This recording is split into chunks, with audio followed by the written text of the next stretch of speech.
ٹھیک تھا اب تو ہیں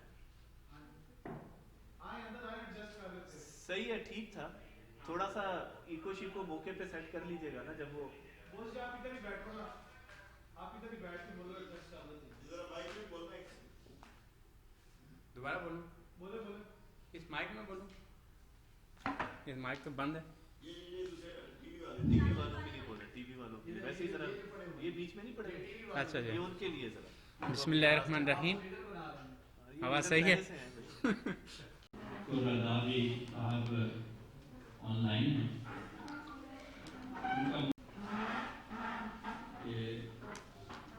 یہ منتخب جنرل سیکرٹری ہیں یونین آف مسلم اسکالرس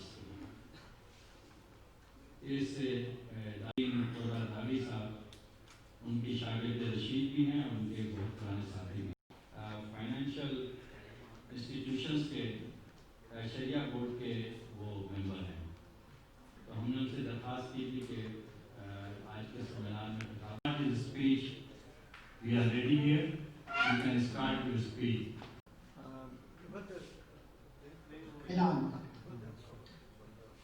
رب العالمين ولا عدوان إلا على الظالمين والصلاة والسلام على من تبع هداه إلى يوم الدين أصحاب الفضيلة والسعادة إخوة الكرام وأخواتي السلام الله عليكم ورحمته وبركاته. يشرفني ويسعدني أن أكون معكم في هو إدارة الثروة في نظرنا الإسلامي سبحانه وتعالى وكذلك بعد ذلك تأتي المصالح الفردية وكذلك المصالح الجماعية. لذلك حقيقة من الأهمية الكبرى بمكان أن يولي المسلمون العناية القصوى بالاقتصاد وهذا ما فعله أستاذنا الجليل المرحوم بإذن الله تعالى أستاذنا وشيخنا الشيخ أبو الأعلى المودودي الذي تناول القضايا الاقتصادية منذ وقت مبكر تناول هذه القضايا من خلال مجموعتين مهمتين. المجموعة الأولى دراسة النظم الاقتصادية المعاصرة وبالتالي السعي للوصول إلى نظام الاقتصادي الإسلامي والمجموعة الثانية التي اليوم نحن أيضا نتحدث عنها وقد تحدث عنها شيخنا الكريم الشيخ أبو الأعلى المودودي رحمه الله تناول مشكلة الربا عن رؤيتنا المنبسطة حتى تتكون لدينا منظومة لهذه المشكلة العويصة. قبل أن نفرض عليها شيئا لابد أن نقضي بالأسباب. فمثلا الذين آمنوا اتقوا الله والذروا إيمانية عادية إنما هي قضية إيمانية تصل لابد أن يصل الإيمان إلى مرحلة التقوى. الناس ولا نكفر أحدا إلا إلى قضية التقوى والتقوى هي هذا الجانب من الأهمية في هذا الجانب. بعد البعد العقدي البنوك وما آتيتم من ربا ليربو في أموال الناس فلا يربو عند الله وما آتيتم من زكاة تريدون وجه الله. إذن قضية القرآن الكريم تناول قضايا الصدقات من قوله سبحانه وتعالى مثلا في كل سنبلة 100 حبة والله يضاعف لمن يشاء والله واسع. فإذن قضية ثم حينما تحدث القرآن الكريم وفهم الصحابة الكريم حتى بأن المقصود به هو الوقف ولذلك وقف بستانه وهو من أجمل ما لديه. فلذلك بسم اللہ الرحمن الرحیم. ڈاکٹر محمد علی القرداوی صاحب نے بہت تفصیل کے ساتھ مختلف پہلوؤں پر گفتگو کی ہے. میں مختصراً اہم نکات پیش کرنے کی کوشش کروں گا. سب سے پہلے تو انہوں نے پاکستان کی نسبت سے مولانا مودودی رحمۃ اللہ علیہ کے جو کاوشیں ہیں ان کو تسلیم کرتے ہوئے اور اس پہ بات کی ہے کہ یہ جو یعنی سودی نظام اور دوسرے جو مغربی نظام ہیں ان کی خرابیوں کو اجاگر کرنے والی نمایاں شخصیت مولانا مودودی کی ہے. اور انہوں نے نہ صرف ان نظاموں کی خرابیوں کو پیش کیا بلکہ مثبت انداز میں اسلامی نظام اور اس کے جو اچھے پہلو ہیں، مثبت پہلو ہیں، وہ بھی دنیا کے سامنے پیش کیے ہیں. پھر آگے انہوں نے یہ بتایا کہ قرآن مجید میں 3 مختلف مقامات پر ربا کا تذکرہ ہے، اور اس میں سب سے پہلے اس آیت کے ریفرنس سے بات کی کہ اللہ تعالیٰ صدقات کو نشو و نما دیتے ہیں اور سود کو مٹاتے ہیں. اور پھر سورہ بقرہ کے حوالے سے فرمایا کہ وہ اس میں تکمیلی احکامات دیے گئے ہیں اور تفصیل سے 7 آیات میں ربا کے بارے میں بات کی گئی ہے. اور اس سے انہوں نے مختلف باتیں کی ہیں کہ اس میں ایک پہلو تو ایمان کا ہے کہ ربا کی حرمت کو تسلیم کرنا ایمان کا حصہ ہے، کہ ان آیات میں ربا کو تقوی کے ساتھ جوڑ کے بتایا گیا ہے کہ اگر آپ ربا کی حرمت پر ایمان نہیں رکھتے، اس کو تسلیم نہیں کرتے، تو آپ کے ایمان کا دعویٰ غلط ہے. اس کے علاوہ یہ بھی کہا گیا کہ زکوٰۃ اور ربا کو ایک ساتھ بیان کیا گیا ہے، صدقات کی مختلف نوعیتوں کو بیان کیا گیا ہے کہ مسلمان معاشرے میں یہ کس طرح کی ہونی پر مبنی ہونا چاہیے. اور اسی طرح سے حضرت طلحہ رضی اللہ تعالیٰ عنہ سے متعلق ربا جو ہے اسے وقف کیا، اور صحابہ اکرام نے اس پہ اسی طرح سے عمل کیا کہ جو بھی اموال ان کے رقم مختص ہے 0. قرض کی واپسی کے لیے نہ تو ڈومیسٹک ڈیٹ جو یہاں کے بینکوں سے لیا گیا، مقامی بینکوں سے لیا گیا، اس کی واپسی کے لیے بھی کوئی رقم نہیں ہے. جو بیرون ملکی قرض ہے اس کی ادائیگی کے لیے عموماً رقم ہوتی ہے، لیکن اس سال کرونا کی وجہ سے وہ رقم بھی مختص نہیں کی گئی. قرض کی ادائیگی کے لیے 1 پیسہ بھی مختص نہیں ہے. رقم کس کے لیے مختص کی گئی ہے وہ اوپر ٹاپ پہ جو لکھا ہے مارک اپون ڈومیسٹک ڈیٹ، یعنی وہ سود جو ملکی قرضوں پہ ادا ہوگا، اور دوسرے نمبر پہ آتا ہے مارک اپون فارن ڈیٹس. تو یہ مسئلہ ہے. اچھا، یہ سود بھی تو قرضے ہی کے اوپر لگتا ہے نا، تو اس لیے قرض مسئلہ کیسے نہیں ہے اور سود مسئلہ کیوں کر ہے؟ یہی اتنا ہی قرض اگر ابھی ہم کتنا دے رہے ہیں اس وقت، اس سود کی بات میں کتنی پیمنٹ ہونی ہے؟ یہ سامنے لکھا ہوا ہے آخری سال کے لیے 2946 بلین. سالی رقم جو ہم ادا کریں گے وہ کتنی ہے؟ 2946 بلین. اور اس میں ڈیٹ کی کیا تفصیلات ہیں؟ جو ڈومیسٹک ڈیٹ ہے، جو مقامی بینکوں سے لیا گیا قرض ہے، وہ تقریباً 23,000 ارب ہے. کتنا ہے؟ 23,000 ارب.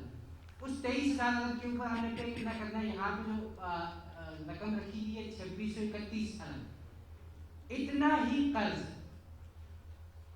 اگر امریکہ میں لیا گیا ہو تو اس کے اوپر سود کتنا ہوگا؟ 57 بلین. صرف 57.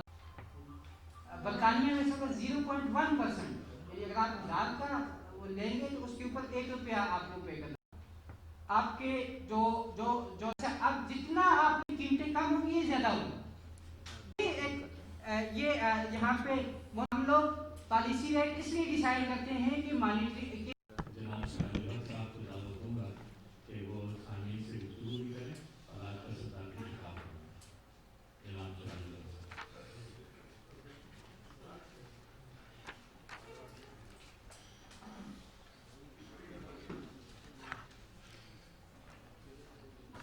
الحمد للہ رب العالمین والعاقبۃ للمتقین والصلاة والسلام علی رسولہ محمد وآلہ واصحابہ اجمعین. اما بعد فاعوذ باللہ من الشیطان الرجیم. بسم اللہ الرحمن الرحیم. یا ایہا الذین آمنوا ادخلوا فی السلم کافۃ ولا تتبعوا خطوات الشیطان انہ لکم عدو مبین. صدق اللہ العظیم۔ میزبان محترم جناب انجینئر نصر اللہ رنداوا صاحب، امیر جماعت اسلامی اسلام آباد،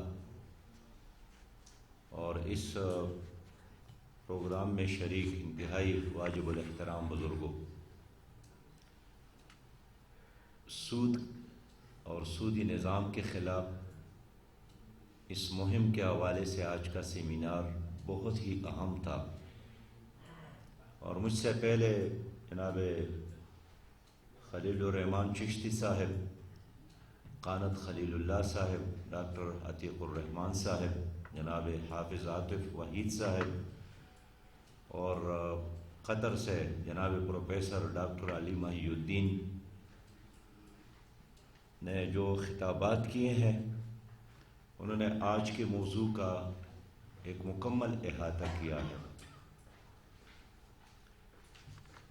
جماعت اسلامی نے طے کیا تھا کہ ربیع الاول کے مہینے میں ہم سودی نظام کے خلاف مہم چلائیں گے، اور ہم لوگوں کو آگاہی دینے کے لیے چھوٹے بڑے اجتماعات، سیمینار اور قوم کے دانہ بینا لوگوں کو اکٹھا کر کے اس فسادی نظام کے خلاف جدوجہد کریں گے۔ تو میں آپ سب کا شکر گزار ہوں کہ آپ لوگوں نے اس سیمینار میں شرکت کر کے ہماری حوصلہ افزائی بھی کی ہے، اور اس بات کی ضرورت ہے کہ ہم اس سلسلے کو آگے بھی بڑھا لیں اور مسلسل سودی نظام کے خلاف اس مہم کو کامیابی تک ہم چلا دیں۔ اسلام کا معاشی نظام استحصال سے ایک پاک نظام ہے۔ ایسا نہیں ہے کہ ہم سودی نظام مرد آباد کی بات کرتے ہیں اور ہمارے ساتھ ایک متبادل نظام نہیں ہے۔ سودی نظام ایک ایسا نظام ہے کہ جو ان کے اپنے علمبردار تھے، اب خود وہ بھی ان سے بیزار ہے، اور خود یورپ میں اندر، امریکہ میں، مارکیٹس میں بھی، کاروباری اداروں میں بھی، بینکوں میں بھی یہ موضوع بہت عام ہے کہ سودی نظام بہرحال ایک استحصالی نظام ہے، جبکہ اس کے مقابلے میں اسلامی نظام غربت کے خاتمی کا نظام ہے، سوشل سیکورٹی کی ضمانت ہے، بے روزگاری کے خاتمے کی ضمانت ہے، کمزوروں کی کفالت کی ضمانت ہے، اور سب سے بڑی بات یہ ہے کہ اللہ کا حکم ہے کہ وَأَحَلَّ اللَّهُ الْبَيْعَ وَحَرَّمَ الرِّبَا۔ اب اس کے بعد جب اللہ نے ایک چیز کو حرام قرار دیا ہے، تو اگر سودی نظام کی وجہ سے ہمارے کھیتوں میں سونا بھی اگلتا ہے، ہمیں بھی اس سونے کو بھی آگ لگانی چاہیے ایک مسلمان کی حیثیت سے۔ اس لیے ہم اللہ کے حکم کے پابند ہیں، دنیا میں خسارے اور منافع سے بڑھ کر۔ میں اس لیے بہت ہی اختصار سے بات کرنا چاہتا ہوں کہ سودی نظام ایک تباہی کا نظام ہے، اور علامہ اقبال نے اس نظام کے بارے میں فرمایا ہے کہ اس نظام کے نتیجے میں دولت چند ہاتھوں میں محصور ہو جاتا ہے۔ انہوں نے فرمایا کہ خواجہ نان بندہ مزدور خورد، اس نظام کے نتیجے میں جو سرمایہ دار ہے وہ مزدور کا رزق کھاتا ہے، آبروی دختر مزدور برد، اور نہ صرف اس کے رزق پر حملہ آور ہوتا ہے بلکہ اس کے دختر کی عزت کو بھی پامال کرتا ہے۔ اور اقبال فرماتا ہے کہ چیست قرآن خواجہ را پیغام مرگ، اس سرمایہ دار کے لیے قرآن کا نظام موت کا پیغام ہے۔ دستگیر و بندے بے آب و برگ، اور یہ اسلام کا نظام ہر اس آدمی کے لیے دستگیر ہے، سائبان ہے، چھتری ہے، جس کے ساتھ زندگی گزارنے کا اپنا کوئی سامان نہیں ہے۔ اور اقبال نے پھر امت کو درس دیا ہے کہ آشنا اپنی حقیقت سے ہو دہقان ذرا، دانا تو کیتی بھی تو، باران بھی تو، حاصل بھی تو، آہ کس کی جستجو آوارہ رکھتی ہے تجھے، راہ تو راہ رو بھی تو، رہبر بھی تو، منزل بھی تو، وائی نادانی کی تو محتاج ساقی ہو گیا، میں بھی تو، مینا بھی تو، ساقی بھی تو، محفل بھی تو، شعلہ بن کر پھونک دے خاشاک کے غیر اللہ کو، خوف باطل کیوں ہو خود غارت گر باطل بھی تو۔ تو اللہ نے جو نظام دیا ہے، دیکھیں اس کا بہت بنیادی فلسفہ یہی ہے کہ کہ لا یکون دھولتاً بین الاغنیاء منکم، کہ دولت چند ہاتھوں میں جمع نہ ہو، سرکولیشن آف منی پر یقین رکھتا ہے، مالداروں سے لیتا ہے اور غریبوں تک دولت پہنچانے کی ضمانت ہے اسلامی نظام معیشت۔ اس لیے وہ جس نے بھی کہا ہے صحیح کہا ہے کہ مانگتے پھرتے ہیں اغیار سے مٹی کا چراغ، اور اپنی خورشید پر پھیلا دیے سائے ہم نے۔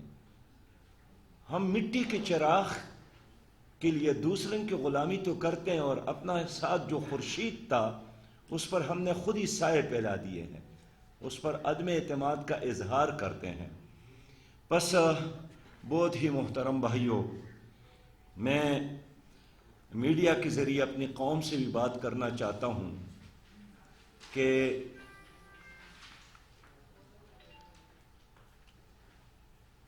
گزشتہ جو بجٹ ہے، اب دیکھیے وہ کل ملا کر کل بجٹ 7.7 ٹریلین ہے۔ اب 7.7 ٹریلین میں 3 ٹریلین ہم سود میں واپس دیتا ہے، 3 ٹریلین، جس طرح ڈاکٹر صاحب نے اشارہ فرمایا، اور اس 7.7 ٹریلین میں ہم 13 ارب روپے دفاع پر خرچ کرتے ہیں۔ اس 7.7 ٹریلین میں ہم 470 ارب روپیہ پینشن پہ خرچ کرتے ہیں۔ اس 7.7 ٹریلین میں ہم 475 ارب روپیہ سے سرکار چلاتے ہیں، جس کو جاری اخراجات کہا جاتا ہے، اور اس 7.7 ٹریلین میں صرف 650 ارب روپیہ ایسا ہے جو ترقیاتی کاموں کے لیے ہے۔ آپ کیسے ترقی کریں گے؟ اب یہاں روز اسلام آباد میں کلرک بھی احتجاج کے لیے آتے ہیں کہ تنخواہیں کم ہیں اور اخراجات زیادہ ہیں، اساتذہ بھی آتے ہیں، حتیٰ کہ وہ جو پی ایچ ڈی اسکالر تھے انہوں نے بھی یہاں پڑاؤ ڈالا تھا، اس لیے کہ جو آپ کی آمدنی ہے وہ سارا کا سارا سود میں واپس چلا جاتا ہے۔ تو میں اپنی قوم سے بات کرنا چاہتا ہوں کہ ہمارا اصل مسئلہ کیا ہے، بلکہ مسائل کیا ہیں۔ میرے نگاہ میں 5 بڑے مسائل ہیں۔ ایک یہی ہے کہ ہماری آمدن کم اور اخراجات زیادہ ہے، تو اس زیادہ اخراجات کے لیے پھر ہماری حکومتیں بجائے اس کے کہ ریسورسز میں اضافہ کرے، اپنی بنجر زمینوں کو آباد کرے، بجائے اس کے کہ محنت کرنے والے کارکن کی حوصلہ افزائی کرے، وہ زیادہ سے زیادہ قرضے لیتے ہیں، اور جس شرح پر یہ حکومت قرضے لیتی ہے، اب دنیا میں اس شرح پر کوئی حکومت قرضہ نہ لیتی ہے نہ دیتی ہے، یہ استحصال صرف پاکستانیوں کا ہے۔ تو سب سے بڑا مسئلہ یہی ہے کہ ہمارے اخراجات ہماری آمدن سے زیادہ ہے۔ دوسرا مسئلہ وہ بیرونی اور اندرونی قرضے ہیں۔ اب یہ ہمارے اسکالر ہے بڑی اچھی بات کی ہے کہ اگر ہمارے کل آمدن 100 روپیہ ہے تو اس میں 86 روپیہ ہم قرضوں میں واپس کرتے ہیں، پھر کیسے آپ ترقی کریں گے؟ کوئی اعلی دن کا چراغ بھی آپ کے ہاتھ لگے پھر بھی آپ ترقی نہیں کر سکتے ہیں۔ ہمارا تیسرا مسئلہ یہی ہے کہ جو ہماری ساری معیشت وہ ڈاکومنٹڈ نہیں ہے، پتہ نہیں ہے کہ ہمارے ساتھ پیسہ کہاں ہے، کتنا ہے. اور جو اس وقت ڈاکومنٹڈ اکانومی ہے وہ صرف 35% ہے. لیکن ہماری حکومت نعروں کے باوجود، دعووں کے باوجود، اعلانات کے باوجود یہ بھی نہیں بتا سکتے کہ اس وقت پاکستان میں پیسہ کتنا ہے. ان ڈاکومنٹڈ. بھئی اگر آپ کو یہ بھی معلوم نہیں ہے کہ آپ کے گھر میں اس وقت کتنے مہمان ہیں تو آپ جو پکائیں گے یا اتنا زیادہ پکائیں گے کہ خسارہ ہوگا، یا اتنا کم پکائیں گے کہ مہمان آپ کی بھوکے رہ جائیں گے. ہمارا چوتھا بڑا مسئلہ یہی ہے کہ ہمارے جتنے بھی سرکاری ادارے، حکومتی ادارے، وہ خسارے میں ہے. اور اس خسارے میں ہمارے 450 ارب روپیہ وہ جل جاتے ہیں. اب سوال یہ ہے کہ کیوں خسارے میں ہے؟ ہمارا ایک غریب آدمی ایک رکشہ خریدتا ہے، وہ ایک رکشے کی بنیاد پر 12 افراد پر مشتمل اپنا کھمب چلاتا ہے. رزق کا انتظام بھی کرتا ہے، بچوں کے لیے فیس کا انتظام بھی کرتا ہے، بیمار ہو جائے تو علاج کا بھی.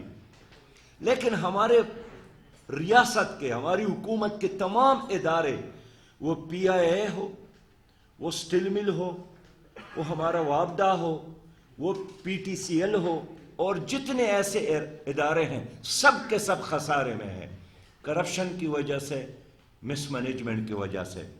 ہمارا 5واں بڑا مسئلہ یہی ہے کہ قوموں کی ترقی کے لیے تعلیم اور صحت مند رہنے کے لیے صحت کی سہولیات ضروری ہے. اس وقت ہماری حکومت کے ساتھ تعلیم کے لیے پیسہ نہیں ہے اور صحت کے لیے بھی پیسہ نہیں ہے. اس لیے جو بین الاقوامی ادارے آتے ہیں وہ یہی نصیحت کرتے ہیں کہ تعلیم پر پیسہ خرچ نہ کرنا.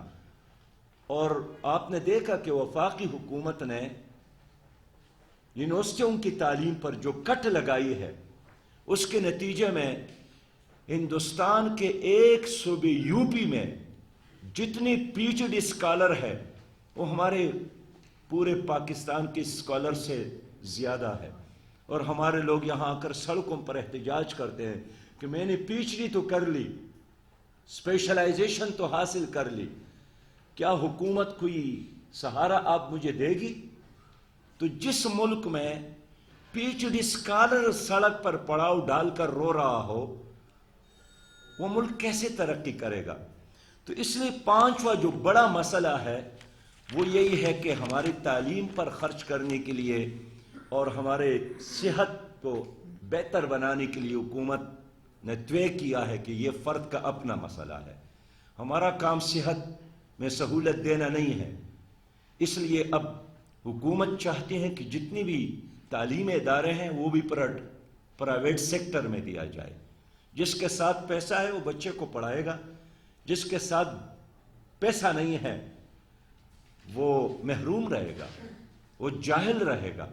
جس کے ساتھ پیسہ ہے وہ اپنے بچے کا علاج کر سکے گا، اور جس کے ساتھ مستقبل میں پیسہ نہیں ہے بس وہ اپنے لیے موت کا انتظار کرے گا. اس لیے ہم حل بھی بتاتے ہیں.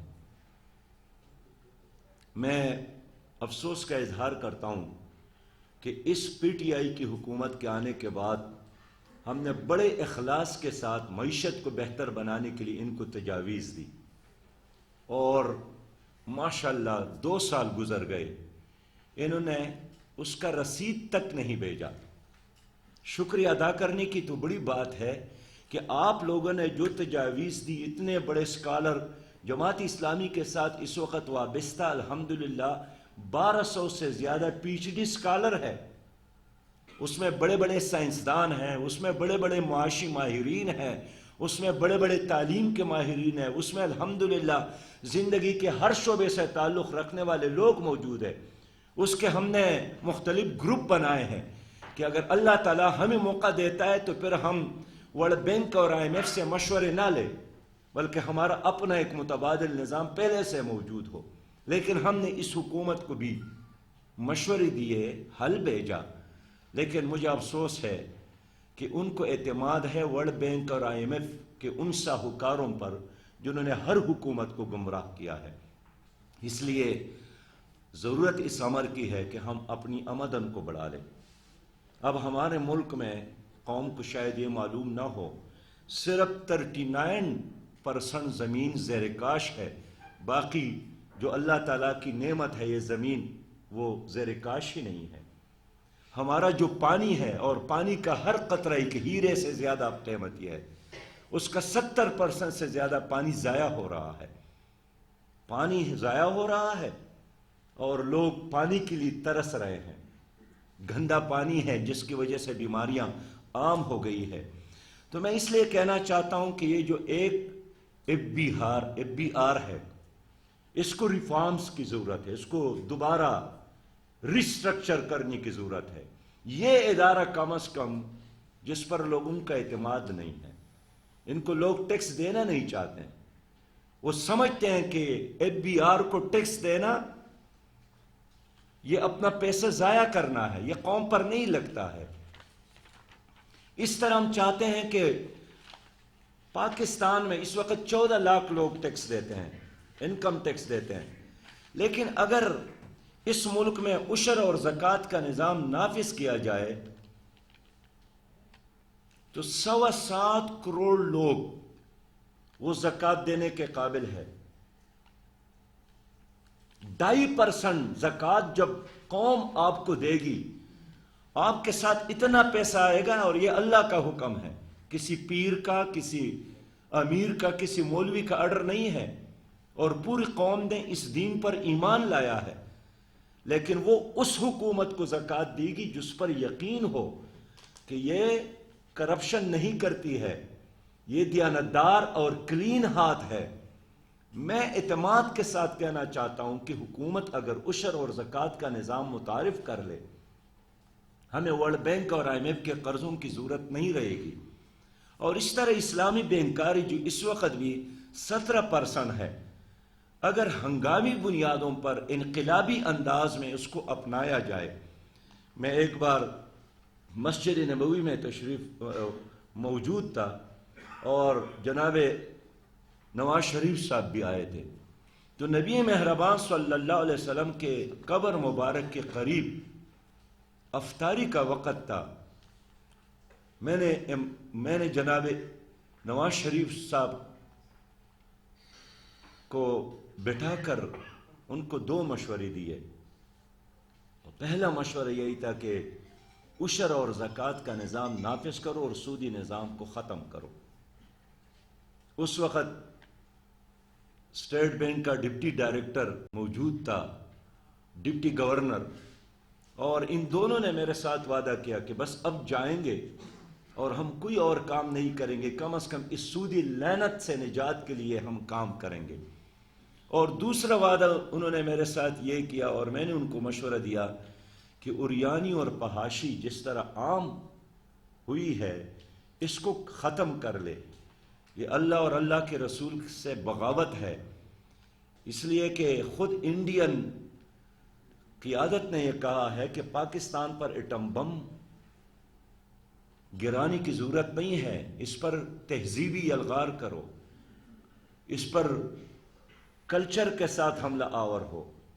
لیکن وہاں موجود مسجد نبوی میں علماء کرام تھے، انہوں نے ہمیں بتایا کہ پرویز مشرف کے دور میں جب یہ تشریف لائے تھے تو ہمارے ساتھ بھی بڑے وعدے کیے تھے کہ بس دعا کرو، اور اگر دوبارہ اللہ تعالیٰ نے مجھے پاکستان کا حکمران بنایا تو میں اس قبر والے نے، اس نبی مہربان صلی اللہ علیہ وسلم نے جو نظام انسانیت کے لیے لایا ہے اللہ کی طرف سے، میں اسی کی طرف چلوں گا، میں اسی کے مطابق زندگی گزاروں گا۔ علماء نے مجھے بتایا کہ وہ پھر بھول گئے۔ تو میں یہ کہنا چاہتا ہوں کہ اسلامی بینکاری کو انقلابی انداز سے اپنانے کی ضرورت ہے۔ اس طرح جو بیرونی اور اندرونی قرضے ہیں ہمارے اوپر، تو اسلامی سکوک سے اس کا تبادلہ کرنے کی ضرورت ہے، اور یہ بہت پروگریسو طریقہ ہے۔ میں سمجھتا ہوں کہ عوام اور خاص کر جو ہمارے نوجوان ہیں، جو ہماری سوسائٹی کے 65% ہیں، اس کو بلا سودی قرض دینا چاہیے۔ تعلیم یافتہ لوگ ہیں، بہت زیادہ فنی لحاظ سے